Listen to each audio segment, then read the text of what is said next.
Good morning बच्चों। निकाल लीजिए 6th क्लास की हिंदी की बुक। 4th वाला लेसन चल रहा था, सबसे बड़ा साधु। हमने इसमें बात की थी कि किसान क्या करता है, अपने 2 वक्त की रोटी से अपने बच्चों का पेट भरने के लिए अपने क्या करता है, वह मजदूरी करता है, खेतों में जाकर काम करता है। सुबह जब चिड़िया चह जाती है उस समय उड़ता है और रात को पूरा काम करने के बाद जब घर लौटता है तो जैसे ही वह लेटता है, लेटते ही उसको नींद आ जाती है और सुबह ही उसकी आंख खुलती है। तो इस प्रकार से उसका जीवन व्यतीत होता है, लेकिन फिर भी वह क्या नहीं कर पाता है, अपने बच्चों का ढंग से पेट नहीं भर पाता है। और उसकी बीवी, उसकी जो पत्नी है, किसान की जो पत्नी है, वह भी क्या है, बीमार थी, उसका भी इलाज नहीं करवा पाता है, क्योंकि वह इतना गरीब होता है कि 2 टाइम का वह भोजन भी नहीं ले पाता है। तो इसमें आगे देखिए, उस परिश्रमी किसान को अपने जीवन में बस एक ही अफसोस था कि वह भगवान की पूजा के लिए समय नहीं निकाल पाता है।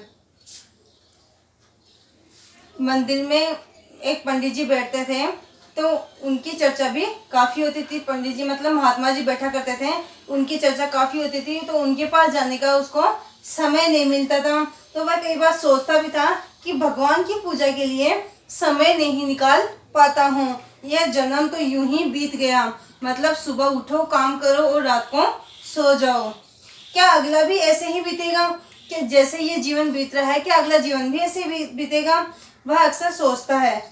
बस इसी तरह वर्षों बीत गए। किसान बूढ़ा हो चला था और अब वह खेतों में भी अधिक काम नहीं कर पाता था। फिर भी जीना भी था और गुजारा भी करना था।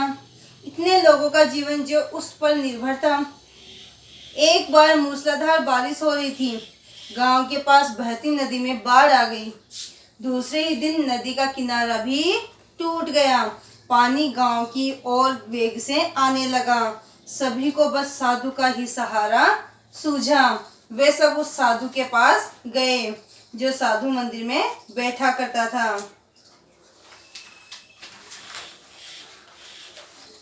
वह विनती की, अब आप ही हमारी रक्षा करो, हमारा गांव डूब रहा है। यदि और पानी आया तो हमारे खेत खलिहान डूब जाएंगे और हमारे पशु बह जाएंगे। साधु को अपने पर विश्वास था और वह गांव वासियों की आस्था नहीं तोड़ना चाहता था। मतलब जो आस्था, जो मन, जो भक्ति उस साधु के ऊपर थी, उनको वह नहीं तोड़ना चाहता था। उसने सोचा कि यदि विश्वास टूट जाएगा, इनका विश्वास टूट गया तो मुझे कौन मानेगा। तो वह उनको बचाने की कोशिश करने लगा। वह सबके साथ नदी की ओर चल पड़ा। जो ही वे नदी पर पहुंचे, साधु ने देखा बूढ़ा किसान अपने सारे परिवार के साथ टूटे किनारे पर मिट्टी डाल रहा है। जो किसान गरीब था, अत्यंत गरीब था, जिसके पास 2 वक्त खाने के लिए रोटी भी नहीं थी, वह पूरा जीवन तो इसी तरह गुजार दिया था।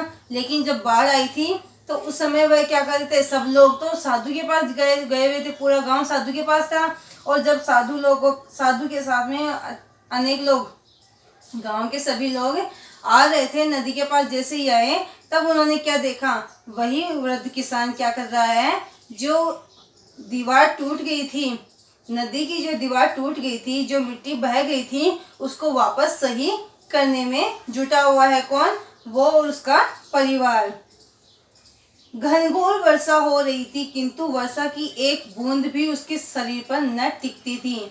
मतलब इतना मेहनती था, इतना परिश्रमी था, उसके शरीर से इतना पसीना बह रहा था कि उसके शरीर पे क्या था, शरीर की एक बूंद भी नहीं टिक पा रही थी, फिसलकर नीचे गिर पड़ती थी। साधु ने अचरज से आंखें मली और सोचने लगा, मेरे पास ढेरों सिद्धियां हैं, मगर ऐसी तो कोई सिद्धि भी नहीं है कि वर्षा में शरीर ही न भीगे, कपड़े न भीगे। उसे लगा यह गरीब दिखने वाला किसान कोई बड़ा सिद्ध पुरुष है। साधु गांव वालों को मदद का आश्वासन देकर वापस मंदिर चला गया, परंतु हर पल उसे किसान याद आता रहा। अब वो किसान इतना मेहनती था, इतना परिश्रमी था कि उसके ऊपर पानी की एक बूंद भी नहीं टिक पा रही थी। और वह परिश्रम किए जा रहा था उस दीवार को बनाने में। मिट्टी की जो दीवार टूट गई थी, उस दीवार को वापस सही करने में वह जुटा हुआ था। साधु यह सब सोचकर कि सिद्धियां तो मेरे पास है, इसके पास ऐसी कौन सी सिद्धि है कि इसका शरीर भी नहीं भीग रहा है, ऐसी बातें वह सोच रहा था। और सोचते हुए वापस वह मंदिर की ओर गांव वालों को ले गया और वहां बैठकर बस यही सोचने लगा कि ऐसे किसान के पास कौन सी सिद्धि है जो मेरे पास नहीं है, उसके शरीर पर पानी की बूंद नहीं टिक पा रही है। अब आगे इस कहानी में क्या होता है, इसकी बात हम कल करेंगे। Thank you.